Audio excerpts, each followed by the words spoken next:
ចាជំនួយសួរពុកម៉ែបងប្អូនទាំងអស់គ្នាចាថ្ងៃនេះខ្ញុំមកបង្ហាញអំពីចាខ្សែបាតដៃមួយដែលអាចថាម្ចាស់បាតដៃធ្វើការមន្ត្រីរាជការចាក៏ល្អ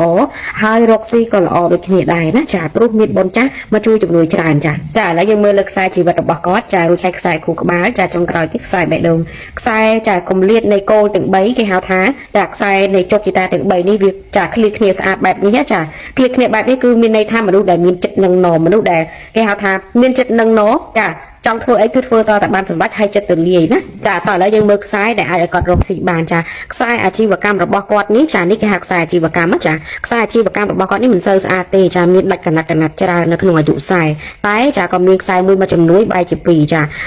ខ្សែអាជីវកម្មរបស់គាត់មិនសូវស្អាតតែយើងពិនិត្យមើលណាចាខ្សែនៅក្រោមកូនដៃរបស់គាត់នេះគេហៅថាខ្សែវោហាសាស្ត្រចាជំនាញខាងវោហាសាស្ត្រគឺជំនាញនៅខាងនិយាយអញ្ចឹងទោះបីជាខ្សែអាជីវកម្មមិនសូវល្អតែអ្នកដែលមានចា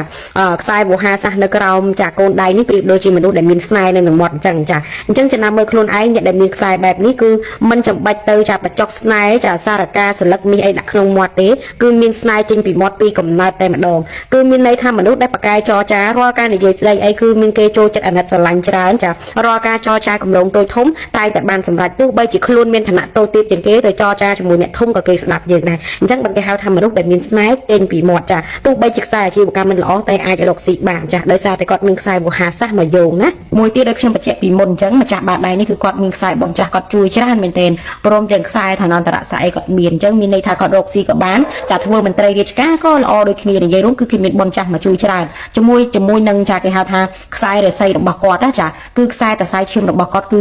រត់ស្របជាមួយនឹងខ្សែសំណាងរបស់គាត់ស្របជាមួយនឹងខ្សែវាសនារបស់គាត់ទាំងអស់ដែលមានលើបាតដៃបែបហ្នឹងហើយគេហៅថាដៃមនុស្សដែលមានរស័យណាចាមានរស័យខ្ពស់មិនងាយនឹងធ្លាក់រស័យណា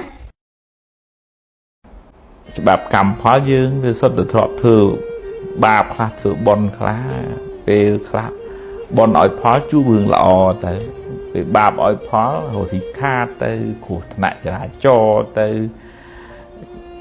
គេបោកអីចឹងទៅអាហ្នឹងវាមានពេលដែលបាបឲ្យផលអញ្ចឹងហើយបើក្នុងពុទ្ធសាសនាសម្ដែងថារឿងបាបកម្មហ្នឹងធ្វើឲ្យរត់ណាក៏រត់មករួចទៅកដាលសមុទ្រទៅលើអាកាសទៅកោចូលក្នុងរូងភ្នំក៏បាបនឹងតាមឲ្យផលផ្ទាល់តែបានសូម្បីតែពុទ្ធក៏ដោយអញ្ចឹងយើងកំណត់ដឹងអញ្ចឹងទៅថាហ្នឹងហើយយើងមានបាបកម្មចាស់ខ្លះអញ្ចឹង